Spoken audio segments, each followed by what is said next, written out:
Everyone, welcome back to 2 Hours on a Sunday. I'm Brian. I'm Nick. And we are doing something very special today on the podcast. And we are diving into, for the first time, romantic comedies. Ooh. And there's nothing better than a romantic comedy than a teen romantic comedy. And we're hopping into the 1999 generational classic, 10 Things I Hate About You. And we thought, rather than just having a male perspective on this film and romantic comedies in general, we bring on two special guests. And one of them is my wife, Adria, and her twin sister, Dayna, are joining us today. Hello. Hello. They have been on the podcast before when we talked about the hit show New Girl, and they provided great insight on the female perspective of what it's like to watch a teen comedy yet romantic show in a way. So we thought it'd be great to have them on as a balance to what we thought as males going into a rom-com would give the audience. So I want to start this off by asking, what did 10 Things I Hate About You do for your love of rom-coms? And did it kick off your love for teen rom-coms in general? Dayna and I are both, I would say, certified rom-com experts. We have been listening and watching rom-coms since we were probably 5 years old, starting off with the soap operas we watched with our Nona. We loved Love forever. And 10 Things I Hate About You is like the Bible for rom-coms. It is top tier. I think we'd seen some things leading up to this. I don't remember how old we were exactly, but once we saw this is like set the stage, the standard for a rom-com, and is hard pressed to be beat since. I would second that. I won't go into too much how we first started watching it, but I think we watched it with a bunch of other girls, and nothing screams how I know we were younger than teenagers, so I think it just set the stage that it was like, this is it. This is high school. This is what it's going to be like. I do want to get into that with both of you today, because I've only watched this movie twice, and the one time was like a couple of years ago with my wife, and I liked it the first time, but I watched it again a couple days ago for this discussion, and I thought, nothing's gonna beat this. This is truly like the standard for rom-coms for me now. I think the story was solid. I think the acting was great. The story was very, very succinct and timeless. The music was really good. I like, if there's good music in a movie, it just sends it home for me. But I don't have very many rom-coms to go off of. I watch them with Brie here and there, but I usually don't get this invested. When I watched this, I was laughing. I was actually cared about the characters. So this one is top tier for me. Especially for sure. As a high school rom-com, right? Because there's a lot of rom-coms that take place in our adult life. Like most of the Hallmark movies, you have stuff, basically Tom Hanks is the king of adult rom-coms and like the generational ones now. But this is, I feel, the one that set the standard for teen rom-coms as well as adult rom-coms, because they kind of all have the same kind of message towards them. But as someone like myself who really enjoys a rom-com, because I believe I'm a big softie, and my wife can attest to that. But growing up, I loved watching rom-coms as well. So this movie really hit home at an early age when I first saw it at my grandparents' house. Because we were only 6 years old when this movie came out. But I feel like I didn't see this until maybe 2002, 2003 on VHS, when my grandparents had a convenience store and they had movies that they would bring home. But we'd watch this. They would just pop it on. I didn't know what it was, but it had a cool cover on the VHS with all of them with the title card on top. And this movie really changed. It's like, oh, is this movie, like you guys said, this is definitely what high school is going to be like. I'm only in grade 6 at the moment, but high school is coming, and this is exactly what it's going to be like. And for those of you who don't know, my wife and her sister love so much. And I just want to know, what do rom-coms mean to you? And what did it do to your psyche to make you think about love? And like, did it affect what you thought love was? I think it set the highest standards for what it was to only be disappointment for the rest of my life until Until Brian we met. We'll say that. I think one for love, one for how cool high school was going to be, i.e. the moment where they throw all those flyers for the party down the hallway. I was like, that's it. That's how everyone's going to be invited to parties. But yeah, no, Heath Ledger, I was like, once I saw him, I was like, goodbye to every other boy I've ever had a crush on. Up until that point, I exclusively loved blonde hair, blue-eyed boys. That was gone. And I mean, clearly that stuck around. I got my brown-eyed, brown-haired guy now. Sorry, Jonathan Taylor Thomas. You've been kicked to the curb. That's it. She's ready for a teenage man, not just the boys. Yeah. A man. To piggyback on Adria's, I think I started having my first crush in kindergarten, and every year I subsequently had a different person or my top crush. And I think having seen 10 Things I Hate About You was like all the ideas of love that I had. It was like confirmed. Yes, I need to wait for this guy to win me over. I need to wait for them to approach me, which is what this movie is none of these girls approach any of these guys. The guys come to them. They provide. They win them over. They charm them. They do all the big showy things. And that is what my expectation was. Which isn't and really it was fair. never what happened, which is not fair. Which is not fair. But you know, that perspective of like, they're nervous to come and talk to the girls and all the pressures on them. They're right. Because at the time, I was not giving any, you know, even into high school, I wasn't making it easy on any of them. Just making myself available, you know? But yeah, but I think the way that they instantly knew the girls in and out through the couple of hints that they had, the couple of whispers of information that they had, I figured that guys would figure out those whispers of information about me and come to me. That was my hope, at least. And for someone like myself, who all through grade school was the shyest kid possible, rom-coms, as much as I love them, impossible standard for me. I was not outgoing. I did not have, until I think later in my life, develop any sort of riz, is what they call it, any sort of ability to talk to a girl or even know what she's thinking. But they made it seem so easy in romantic comedy movies. And for myself, it was the most difficult task until I actually like broke conversation with someone over time, where I kind of broke my wall of uncomfortability and shyness, where I kind of came out of my shell. But impossible standards, these rom-coms. Preach, yeah. Brian. Oh my goodness. I don't think I knew a single romantic comedy until I met my wife. Well, you knew The Notebook. Come on. Everybody knew The Notebook. But I never watched it. Okay. I was too busy playing Pokemon and too busy watching like Mighty Machines and the Discovery Channel. Yeah, and then you learned bass, and then it was over. And yeah, it was music from grade 7 onward, and there was no hope for me. So I was very thankful that Brie introduced herself to me first. Because watching those movies, like I would watch those movies with her, and I thought, I didn't do any of I didn't do that.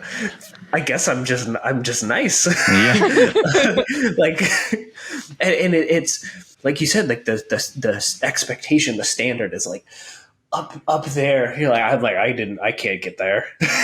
Like I wouldn't even know where to start at that point. But yeah, once you start to build your confidence and you develop a sense of self, then it's so much easier to say like, oh, I can actually kind of relate to this guy and kind of use that now in our married life to be like, I'm going to read you like a book and you're going to like that for 5 seconds. Yeah. And then we're going to go on a date and it's going to be cute. Which is funny though, because the pages for a guy to read on how to interact with a woman have been around for years. We just refuse to watch romantic comedies. Exactly.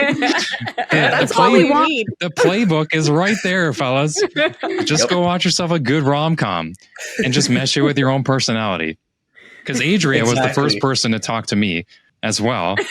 Because, it's a bit of a different situation because we were at orientation in college. And I was already sitting in my seat in the area where our class would gather, where everybody's sanctioned off. And she come walking up on the side and she asked me, is this such and such a class for this? And I was like, oh, yes, it is. So then she came. So she initially broke, first broke the ice and then sat down with one space in between me because she had a boyfriend at the time. I did. Didn't last long. But I started working in the comedy because I thought it was hilarious and just being outgoing and nice and making her feel welcomed and not nervous about the situation because I was terrified about being I don't like being in a group of large people. So being in an auditorium with thousands and thousands of people being separated into classes, I was like, okay, this is the one person I know now and I'm just going to talk to her. Yeah. You're meet cute. Yeah. Yep.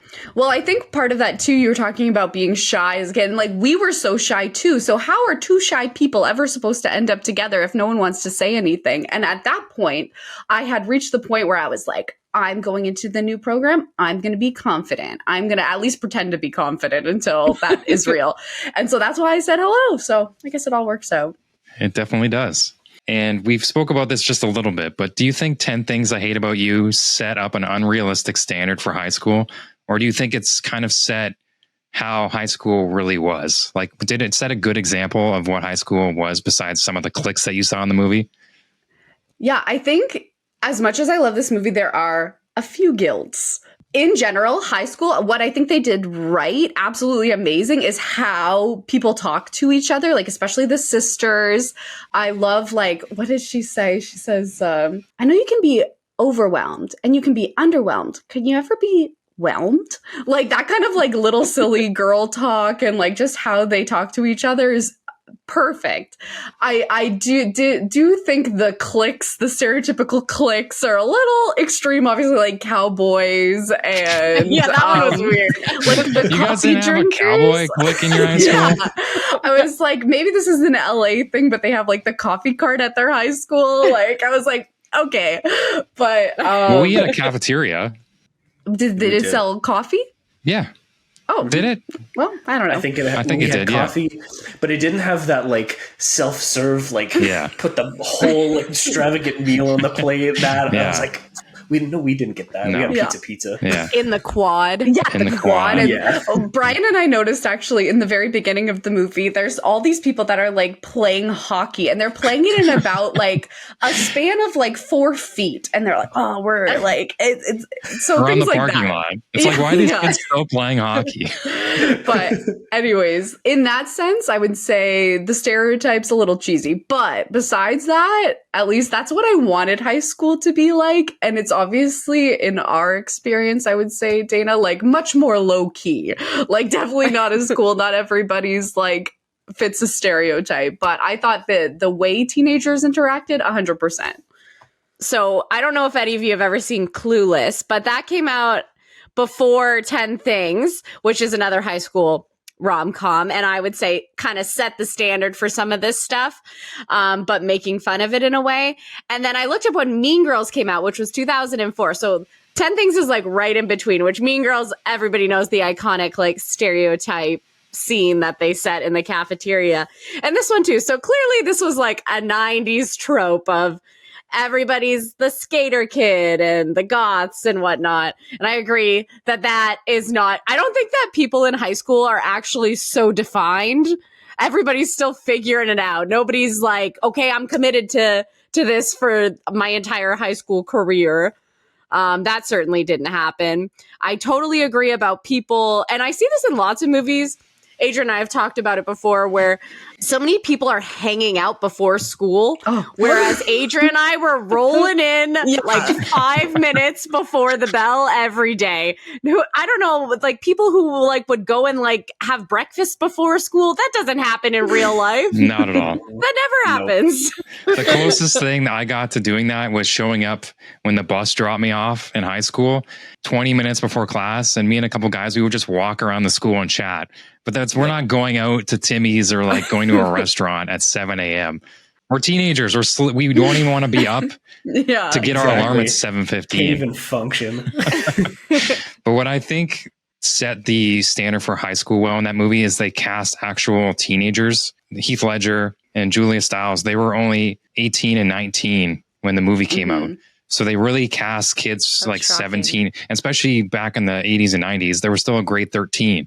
So that was believable Right. to have kids age 18 and 19 or 18 in school. And so they really look the part as well compared to now when they cast kids and that kid isn't in high school. He's They're 29 years 25. old. Yeah. Like Vampire Diaries or stuff like that. Like most of those Yes. those kids Guilty. are They're not 40 in high years school. Get out of here. Dude's fully jacked. Full jawline.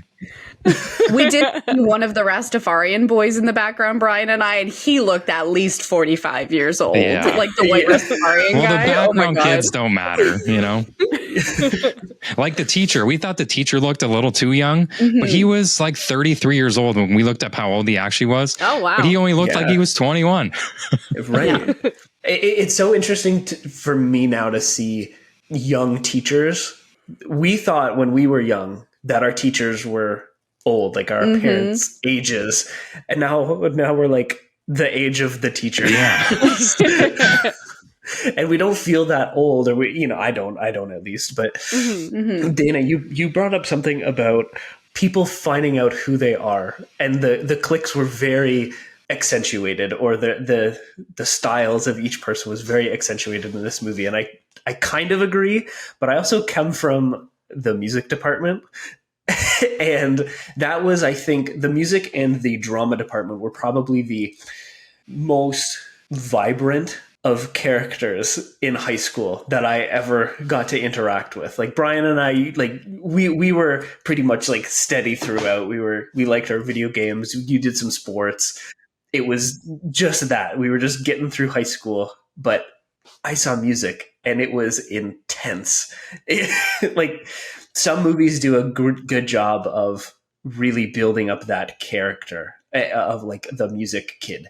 And I'm like, that's what I feel they just did for every single kind of person. And that's why a cowboy came up in this movie.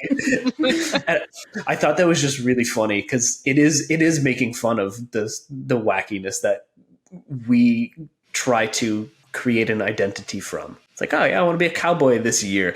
And every year is different. Somebody's gonna tweak it, or it's gonna be like a full flip. And they were into, I don't know, like metal music one year, and then the next year they're into ska.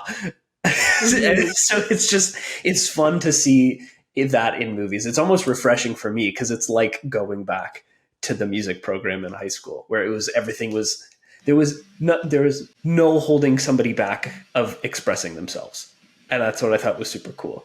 Especially in grade 9, right? Because in grade 9, you could tell there was a lot of cliques and who you wanted to hang around with and who you felt comfortable with.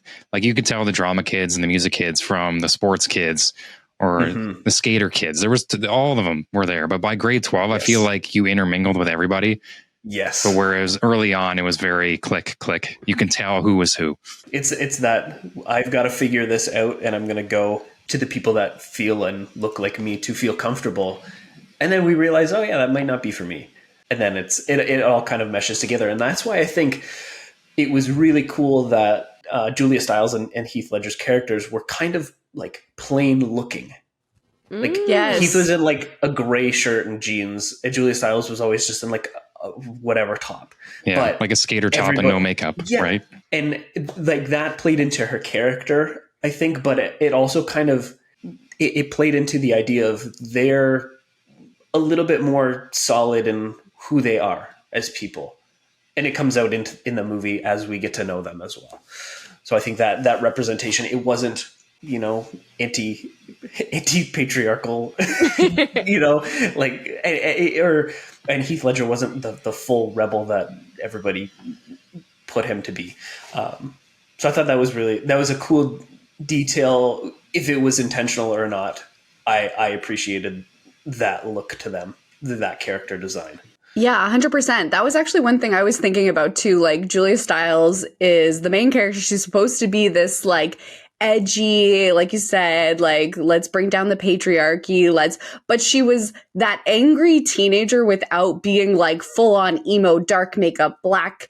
And she just seemed like I feel like she seemed like such a real character. And similarly with Heath Ledger, like, he was the bad boy without like actually putting him in like a leather jacket. Yes. And speaking on his personality too, obviously her mainly love interest is Heath Ledger, and he's like the bad boy around campus. But I love the idea of like his whole personality is based on rumors about him, and he just accepts it and like is like too cool to even like say these aren't true, which is so interesting, and I think does happen in high school too. People just accept those things that people believe about them, especially if the older kids, right? They have like a mystique about them. It's like, oh, I heard about their adult film career. Yeah. yes Yes, for a high schooler. Yeah. Well, you go in as grade 9, like Joseph Gordon-Levitt did, and you see someone like Heath Ledger, and you're like 100% believe everything they're saying about him. Right. And I think what the movie does so well is it sets up every character within 3 to 5 minutes, and you get this, you understand who they are as a person. Every time someone comes on screen, you're like, okay, they're going to be in love with that person. They're that character for this. For someone like yourselves, where say Joseph Gordon-Levitt, Adria, I know you had a major crush on him growing up, and still to this day, as he's aged. But from seeing Joseph Gordon-Levitt in the first 2 minutes, and then all of a sudden when he's in the principal's office, and then you see Heath Ledger, what did Heath Ledger do to your psyche as a female? All right. What did he do to you? So, like, first off, let's give Joseph Gordon-Levitt his credit.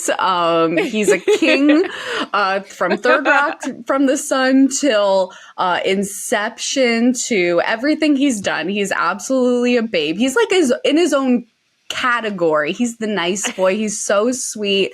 I was in love with both of them equally in this movie up until the dance sequence with Heath Ledger, which we'll get to, I'm sure, his singing.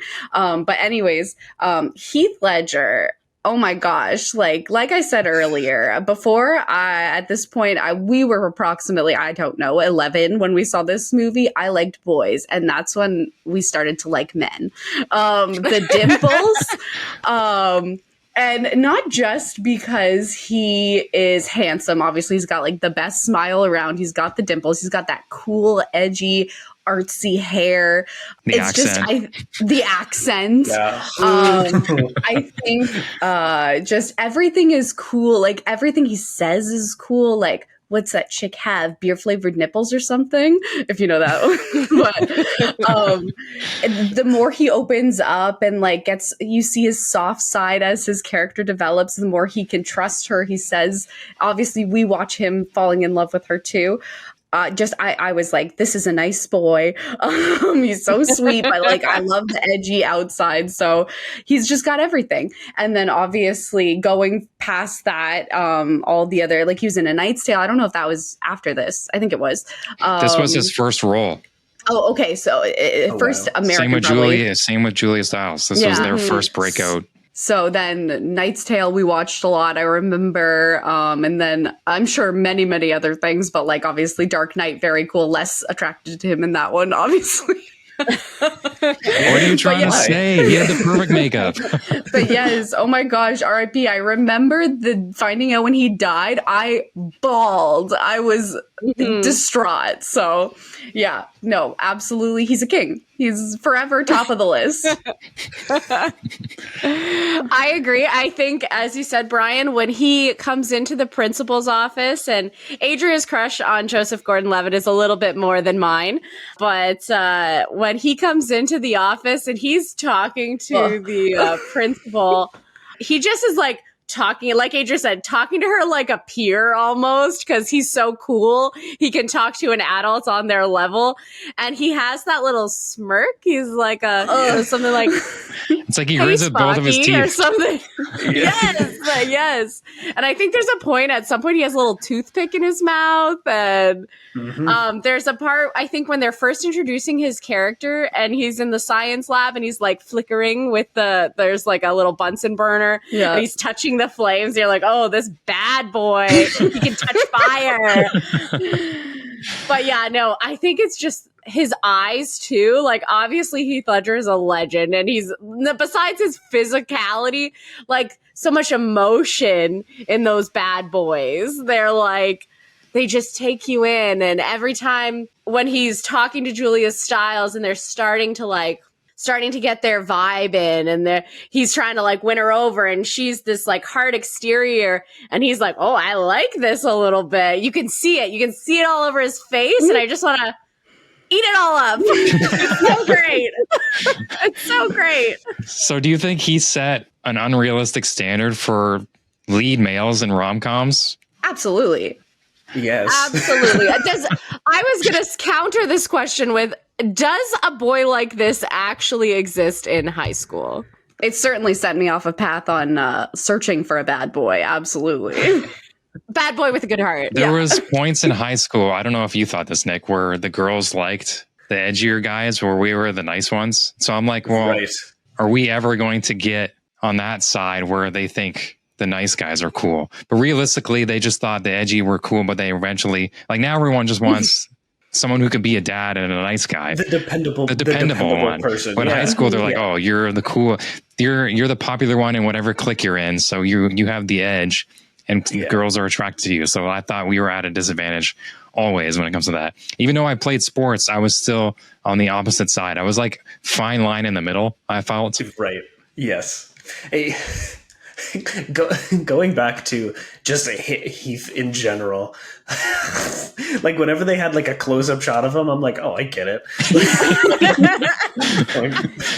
What am I gonna do? Like, I lose in all situations here. But then, you see his character develop, and you get exposed to his emotional side and his caring side, and you're like, who is this? Like, nobody, like, no, this doesn't exist. Aside from it, I think I would have, if I was exposed to this as a kid, I would have dismissed it. But now it would have been my version of suspending my disbelief. That is probably very hard to come by, if at all possible. And don't worry too much about it. Because that is scary to go up against. Like, nobody has a chance. Well, I think as well, like in the movie, we see Bianca, who is the Julia Stiles' sister. She goes through what I would say is the same thing. She starts off liking the bad boy, Joey, Andrew Keegan, with the nice hair. He's the model. And then eventually, per usual in a rom-com, eventually ends up with the nice boy. Spoilers, our boy, Joseph Gordon-Levitt. So it's definitely like, I absolutely went through those things too, which is like, you'd think after watching this movie so much, I would learn that lesson. Like, but no, that didn't happen. Just bound to repeat those things. I think that happens to everyone. What do you think of the chemistry of the actors? Like, do you think it sold well? Do you think it elevated the movie? Oh my God. Yeah, all of them. I think both in the romances and the friendships, because we haven't given any love to my man, David Krumholtz, who is, so Joseph Gordon-Levitt comes to the school. He's new to the school, and he gets his, the student who's going to show him around campus, which is David Krumholtz, and I don't remember his character's name, but he's the one who establishes all the who's who in the school and everything, and eventually is the one who sets up their whole plan, which I don't think we've even mentioned yet, which is he falls in love with one of the girls, and in order to date her sister has to be dating someone. And so he sets it all up, and throughout this whole process, they become friends, and their back and forth with each other is incredible. He's like this kind of dweeby guy, but they kind of work off each other. So I love their chemistry. Obviously, Heath Ledger and Julia Stiles, they're incredible. Oh, and the dad. I know this is a separate chemistry thing, but the dad with the daughters, the dad is hilarious. I don't remember his name, but he's so funny. He's a what is he? He delivers he's babies. Like a pediatric doctor. And so he's really harsh on the two daughters, and every line out of him slays me. He's hilarious. Also to throw into the mix for good chemistry is the principal. I think she's a guidance counselor. Guidance counselor? Yes. Yeah. Okay. But don't they get sent to the principal's office? Yeah, but I think they just send her to her too. Oh, okay. Yeah. But yeah, and they really set up like that the school is like, I want to say like a lower budget school, because when she's like really crass with them, they're like, am I in the right office? Am I doing that? But I think I read that they all became really quick friends on set. And that they were like, we knew this was going to be great chemistry because we were all getting along so well. And I think you could see it. I think you're right, Nick, that they're vibing. They knew that they were making something special, I think. All of the actors, their chemistry was amazing. And how they portrayed emotions was really good, but that only comes across because we have a director who knows when to take a shot. On top of that, the dad. I want to go back to the dad. Like, get the belly. You got to put the belly on. You got to know what you're getting into. That was the sweetest character in the movie, because I get I don't know. There was something about him. It was just like, wow, I get where he's coming from, and oh man, am I going to be like that in the future? It's nice they portrayed a single father with two daughters in this movie, because usually they're a full family, or it's the mom, but they really shined on how much he loves his daughters, and especially when the moment when he tells Julia Stiles' character that she's going to the college he wants because he already sent the check, and how much it means to her, and when she finally hugs him. It's like he hasn't gotten that kind of affirmation from her. He gets it from the other daughter all the time because she's a daddy's girl, but it's nice to know that, he cares, but he just has this, he knows what the world's about and knows boys. Yeah, it's so interesting because this movie is so filled with some really ridiculous moments outside of the romance. And then it also has these really serious undertones of their mom left them. And then the dad, he has this very demanding job, but he overcompensates by saying my daughters can't date at all. But then they have these such sweet, soft moments, like you're talking about, Brian, when he tells her she can actually go away to school. And he's loosening his control of them. And I forget exactly what he says, but he says something about raising a daughter, you only get so many years up at the bat, like baseball or something. And he said, and you've had me sitting on the bench for a long time. Yes. And I was like, ugh. Yeah. Yeah. It's that sort of additional depth to it, acknowledging that he's watched from the sidelines for a long time with his older daughter, but the other one has been a little bit more allowing him to step in. Yeah, because he says she still lets me play a few rounds. Exactly. Yeah. Exactly. Oh, yeah, that is a cute one. That adds to the complexity of the character, and it's two lines essentially. It's just such a good script. Yeah. I can't even handle it. Oh. I was going to throw some love to the writers too, because some of the other things like so the little bit of the raunchy jokes and the sex jokes and stuff like that, which in not all rom-coms get into that. Let's say there's a sprinkling of American Pie vibes in there. Some of the jokes when I first watched this movie, again, I think I was 11. Some of them didn't understand. There's one point in the party scene where the cowboys are passing around a spit bucket. I think it's for chewing tobacco. And no idea what that was. I was like, is that Coca-Cola? I don't know what they're spitting in there. And some other things that I was like, oh, I'll get that when I'm older, but Another comment that they say when they're trying to find out Julia Stiles' personality, when Joseph Gordon-Levitt and the Bianca are looking for things to like, what's she like, to tell Heath Ledger at the beginning, and they go into her bedroom. And Adria, you probably remember this from when we were teenagers, and she says, "It's black underwear. You don't have them unless you want to have sex one day." Yes, and I remember thinking it ingrained in my mind.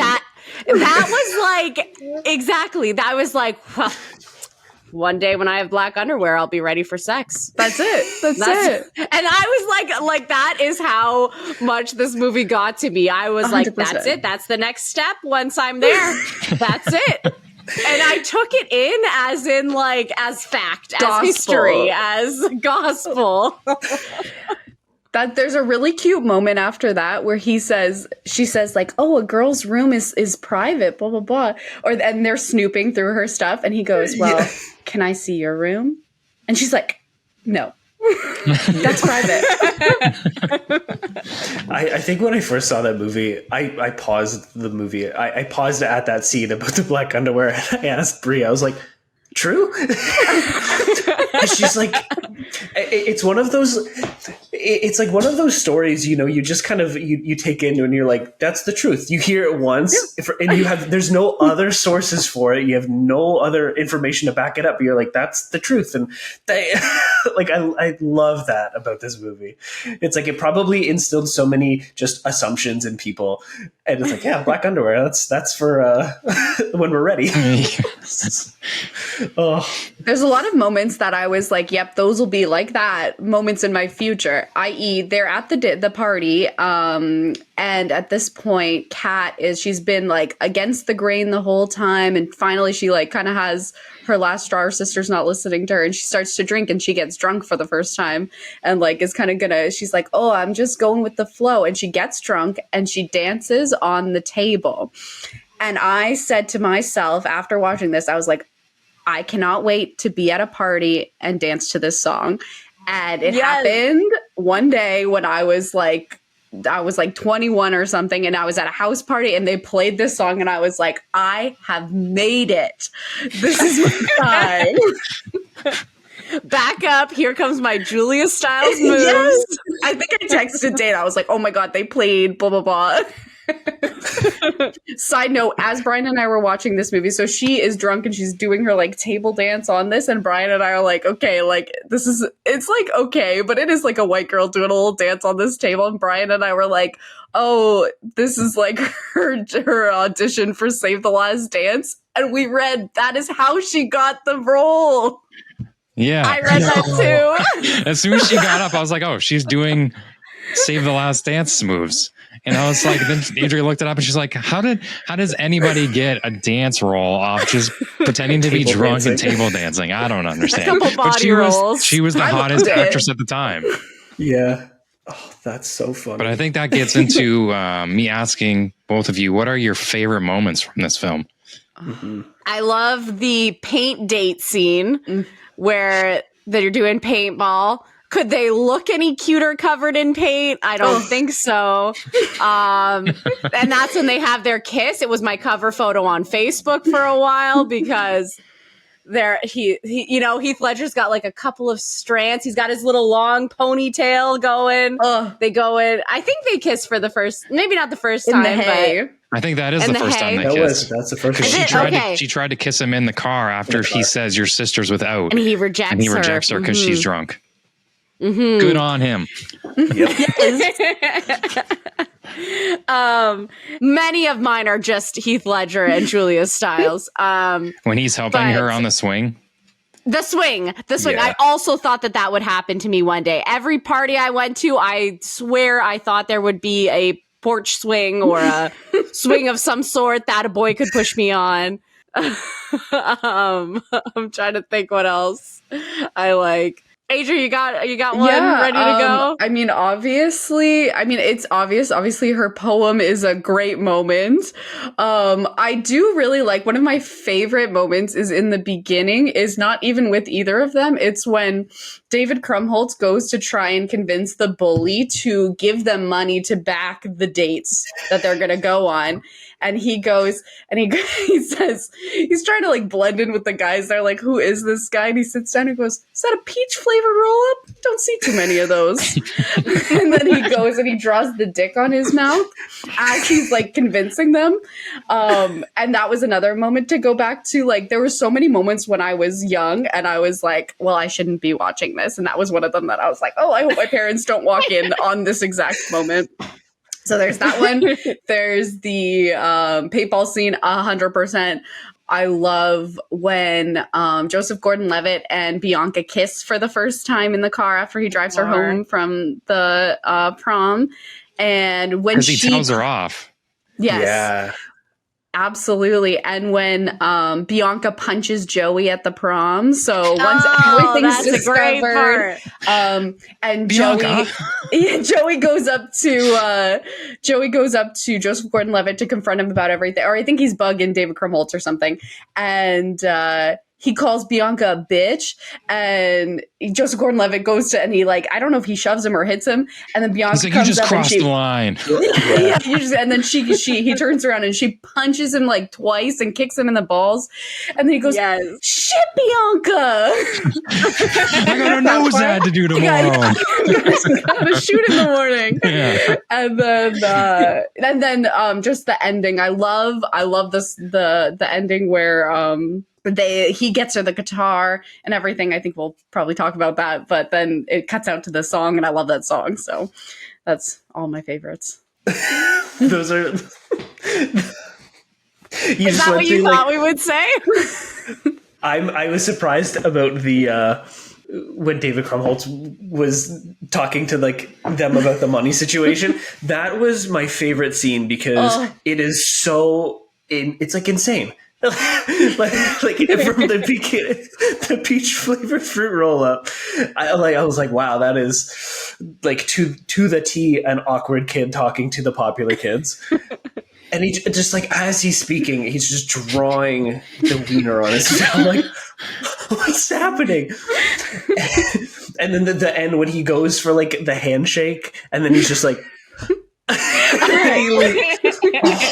I'm like, wow, that is what I do. Because when you're in that transition between like a fist bump and a handshake, and you're just like, what am I?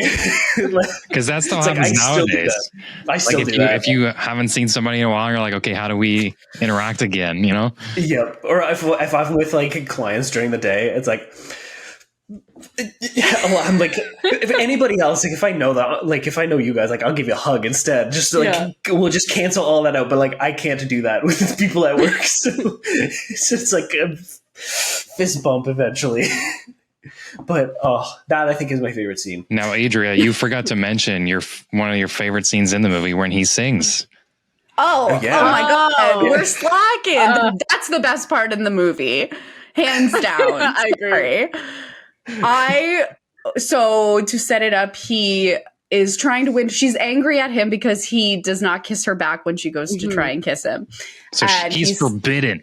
Yes. And she's all pissy. She like kicks that ball over at him. And anyways, she's on the soccer field and he slides down that pole and we hear like the tinkle of the sound system turn on.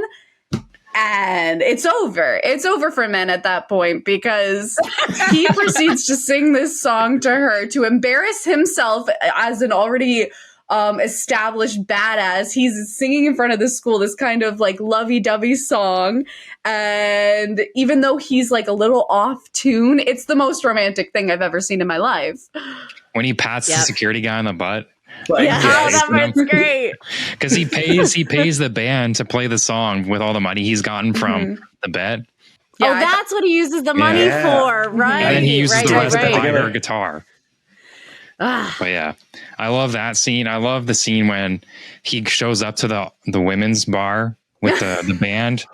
Yes. And he's like, oh, I can't go in there. But then he he called in a favor for Kat, and it's one of her favorite bands playing live, and she's like freaking out. So at this point he's already, I feel like, in love with her, but he doesn't know it yet.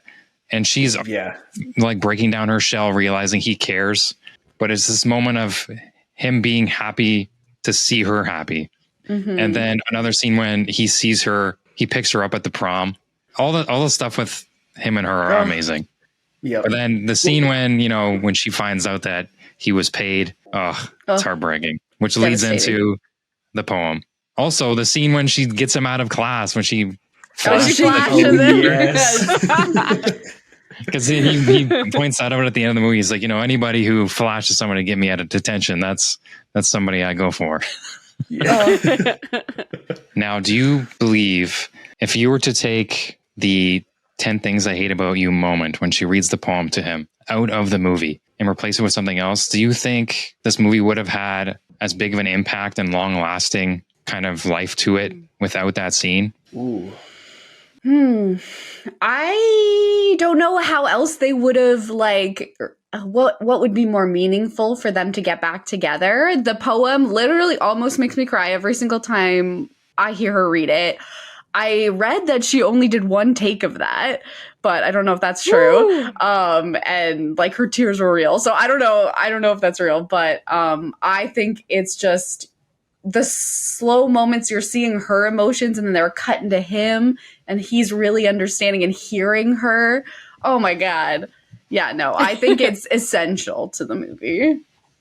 I think that goes back to what Nick was saying about the director catching those moments, because like if he was off by some of those, seeing their reactions, like you wouldn't feel it through the camera, I think. But I don't know. Somebody give me a refresher, even though I already watched it. What happens after she reads the poem? She leaves the class and goes to her car and the guitar's in it. And that's when she shows up and says, he says the lines and then they kind of get back together. And he says, you can't just buy me a guitar every time you screw up. And he says, well, good thing there's always drums. A tambourine. And whenever I kind of kiss and make up and then the song starts playing. So it's a very quick resolve at the end. Yeah. But right after she says those things is when the movie kind of wraps up.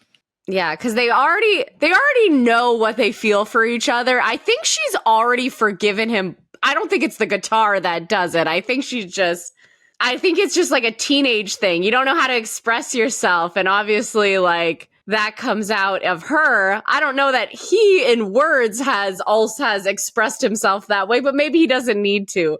Maybe he's changed enough and she sees it.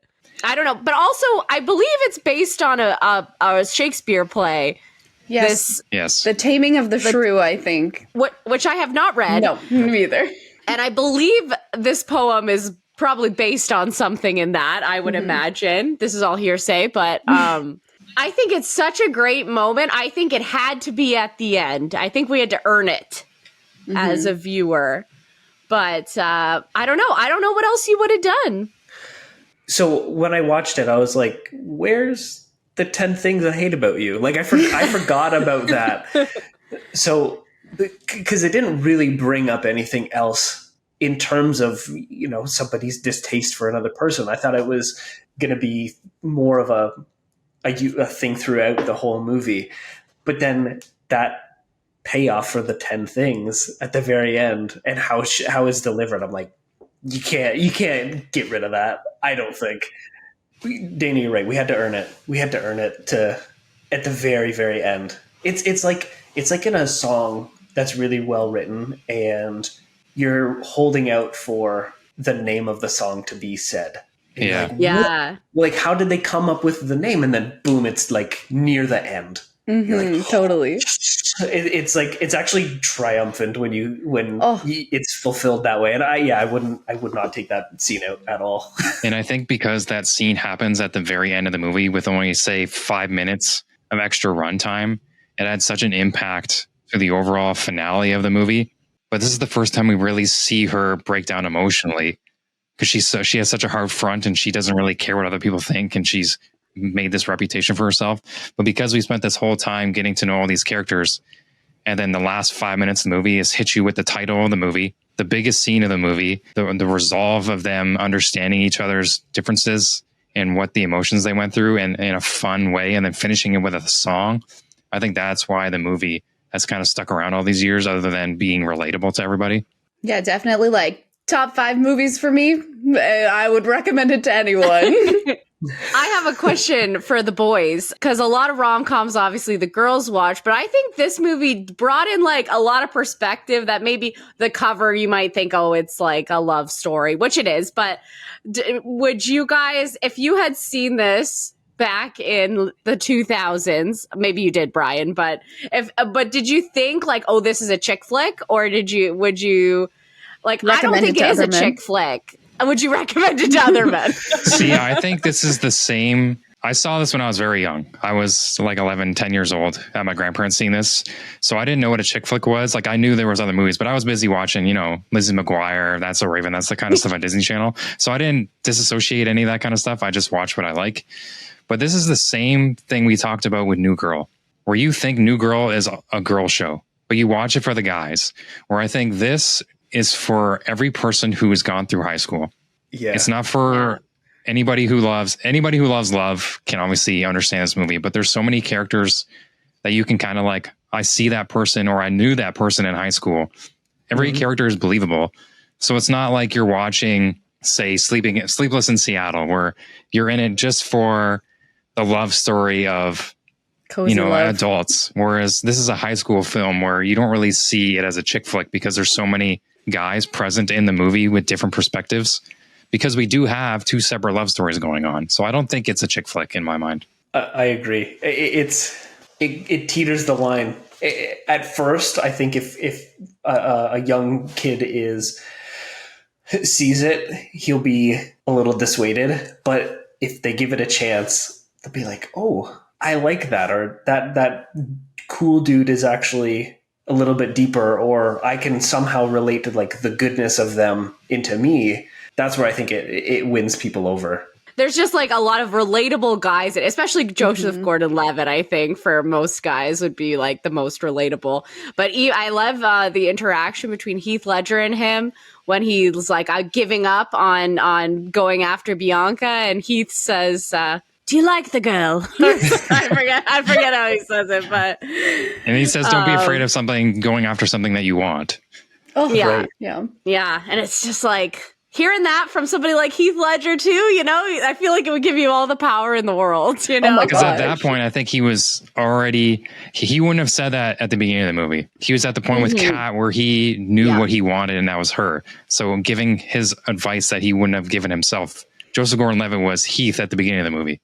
Yes. Yeah. Now, to flip the switch back onto you two, have you ever had a 10 things I hate about you moment in your relationship life? Well, yes, Brian, being someone who dated you, of course. Yes, I've had many sweet moments. I think grand gesture, if that's what we're getting at, I would say one of our first dates, Brian and I had made each other mixtapes, which I'm sure you guys all know the story, but, and we listened to them. And then on one of our first dates, Brian rented out a dance studio and we danced to those songs, which I think is one of our more grand gestury moments if we're talking about the singing moments. So that's probably one of my favorites. But also in terms of in your youth, a boy making you angry, you wrote about it in your diary. Like writing the 10 things I hate, like you were so frustrated with not alone with the grand gesture of finding someone like Heath, but also having the moment where you wrote about it in your diary. What Brian's saying is spill the tea. Yeah, spill the tea. Well, let me think. Sorry. I'll take mine while Adria thinks. I would say I wish that the emotion was on this level, but I'll talk about this one person I had a crush on in 7th grade, which was after this movie. So I probably got some of the ideas from this. And this person that I barely knew, let me say, was older than me, 2 or 3 years older than me. I knew his name. And that was it. And I knew that he liked soccer. Maybe this is a great example, actually. I knew that he liked soccer. And I thought we were meant to be because he had said one thing to me in the gymnasium once. And I wrote in my diary, because I didn't really write in it towards high school, but I typed out this, and I typed this one out and glued it into my diary. And I was like, let's call him Jack. I was like, I saw Jack across the field today. I think he might have looked my way, but didn't know what to say to me, so he kept going. And I sound like a straight up stalker in these diary entry points because this guy had no idea I existed. He did not remember the slight interaction we had, but in my heart of hearts, he did, and it was all a part of this convoluted thing. I remember he went to high school the next year, and I still thought, well, maybe he's thought about me. Maybe he's thought about me since then. Maybe he'll come back to visit the school. Maybe he will. And I was convinced that was a genuine possibility. It was not, but in my heart, that's what I wanted it to be. Fantastic. Yes. If we're talking, okay, I think I got one. So all throughout our summers, we rented the same family cottage in Muskoka, now where we live. And I was obsessed with this one boy, along with all the other girls that were there, except I somehow claimed him as my own, even from Dayna. And his name was Kyle. And Kyle from the cottage, aka KFC. And I think this crush went on for years. This crush sustained me throughout the year. From the 2 weeks we spent at this cottage, I didn't need to have a crush on anyone else because I thought about him constantly. I did write in my diary many times. I spent the whole year planning what I would say to him, and I would have these dreams like where I would go up to him and be like, finally convinced that I had a crush on him. And I would wait the whole year and I'd be like, yep, I'm going to do it. And then the moment I saw him, I would barely say a word to him. and the one moment where I thought, this will change it. We were playing a board game, like a bunch of the kids at the cottage, and we were on a team together. Dayna, you'll remember it was a CSI board game. CSI. Mm-hmm. And we were partnered up, and I was like, because there's a picture of them in our family photo album. And my mom had your back. She had our back. She's like, she's gonna want this picture, and I did. And we then made a CD for him. Dayna and I are in this picture together with him.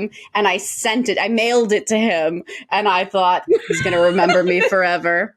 And I still have saved every single one of our MSN conversations together, which I was like, I think I saved them, and it was like, Love was the album, and all of our conversations were the classic MSN. Hey, what's up? Not much. You? Not much. And I'd be like, save. So, still have those. Nick, have you ever had something like that? He also probably doesn't remember me. That was the most romantic thing I've ever heard in my life. Did I ever have a 10 things I hate about you moment? No. we didn't really write in diaries or anything. We just kind of internalized it and said, okay, that's not going to happen for us. We had crushes for sure. Like Adria knows all my crushes. Mm-hmm. I don't remember any of mine. That's blocked them out. You met Brie and that was it. Yeah, exactly. That's all you needed. Everything got erased. Yeah, everything was erased before that, so that was nice. But yeah, I don't think when it came to affection or anything like that, I never wrote things down. I think when I started dating Brie, it was I kept things. Like we kept our tickets from the movie theater on our first date, or we did like concerts. So I have all the concert stubs and like stuff like that. God, we have receipts from meals we've had. So it's like just like, and we've gone through it a couple times. We're like, oh wow, like yeah, we did that. That was really fun. Or because this thing up here doesn't really save a lot of stuff until it's queued up with something. It's more of the acts and the doing rather than the saying and writing it down. For me, that's how I express myself, or I express affection. It's like doing things rather than writing it down. So I never really had that. And if I ever had like a journal, I always doodled in it instead. It's probably for the best. It's not now. Dana and I saying this, we definitely sound like stalkers. Yeah, 100%. There's no good besides giggles that come from rereading your diary. And also you realize you're like, it's not just the one person, like at least for Adria and I think a lot of other girls, it's like, and I have a crush on Dan and George and so-and-so this year. And it's like, there is no, like, nobody's higher than the other. You're just like, these are my options. Yep. This is who I've mapped out for the year, and I will pursue that. See, I only ever had one for years, and then it changed slightly in high school, but not really. She was just at a different school. Nowadays, it would be like the YouTube top 10 compilations, but in no particular order. It's good to know. So wrapping up this conversation, I want to go back to your first time ever viewing this movie, and if you had any particular memories you wanted to add before we signal off. The thing that happens, and I'm sure this happens when guys watch movies too, but with young girls and cute boys and stuff like that, I don't even know if we had ever watched a movie like this with other girls before. The excitement level, the like, and then we would talk about the things that we didn't understand. We'd be like, do you know what that is? Like, let's say it was the spittoon bucket of chew. And like, we'd be like, oh, do you know what that is? And like, there would probably be one leader in the girl group that's like, oh, that's blah, blah, blah. That's my older brother, that's blah, blah, blah. My older brother told me about that. But I remember some of the scenes with Heath Ledger and Julia Stiles, or maybe Joseph Gordon-Levitt too, where you just pause it and the girls, you just stare at their faces. You're like, oh my God. Yeah. We did it with A Cinderella Story too. The scene where they're dancing, and we would just pause on their faces and be like, that's what love is. That is what. And you and then you'd be like, oh my God, do you like him? Do you like him? Who do you like? And we discuss. Or we'd be like, or often sometimes with our friend group, we would be like, pause like halfway through and be like, okay, so I'm Julia Stiles, you can be Gabriella Union. And then sometimes, you'd run out of girl characters and it'd be like, okay, Adria, you're the dad. You're the dad. Yeah. You'd find like the small pieces you relate to. And usually you're funny, so you're the dad. Yeah, you're funny. Adria is so funny, so she could be the dad. She'll love that. Or like, I feel like with our one friend Melissa, we'd be like, oh, she's like a little bit tough. And so she's Julia Stiles. Yeah. How does it feel to be Julia Stiles, Melissa? Yeah. And stuff like that. Yeah, so we would just rewind. Like that really shaped, rewinding it, all of that. Really shaped how the rest of our rom-coms were going to be, I think, and viewing and discussing. Because I feel if you two watch a rom-com together, you still act like that. Like anything, it's a movie you see together, you're like, oh my God. Did you see the look on their faces? And you're like, that's what love is. And every time you go, swoon. Adria does this a lot where she's like, my heart. Because she's going to see it like 7 times. She's like, oh, every time. And I think because this has become such I think I agree with Adria. I think it's in my top 5. The first time I showed it to my fiance, I'm like, needed him to love it. And so like at some of the critical scenes, like the paintball scene, I remember we'd be watching it, but I'd see it and I'd look over at him and I'd be like, you see that? You see the way he looked? Nick, did you see the way that he looked at her? Did you see that in his eyes? So that's how important it is. Yes, it is the perfect sleepover movie in the same ranks as She's the Man. I don't know. Just, it's perfect. So take notes, gents. Watch some rom-coms. Exactly. Because it really sets up a great standard for us. But you could definitely take advantage of it, though. Oh yeah, you can learn a thing or two. Learn a thing from or two. These movies like this. It might take a while to get there because I've watched them pretty much my whole life as a teenager, but it didn't click in until around 8 years later. Yeah. But I want to thank everybody for listening. If you have seen 10 Things I Hate About You or love rom-coms in general, let us know below. I want to thank Adria and Dayna for hopping back on the podcast to give us your wonderful insight on the life of a rom-com lover and the different perspective that me and Nick definitely do not have. Quite Anytime. enlightening. Thank you. This has been 2 Hours on a Sunday. I'm Brian, And I'm Nick. and we'll catch you guys later. Bye.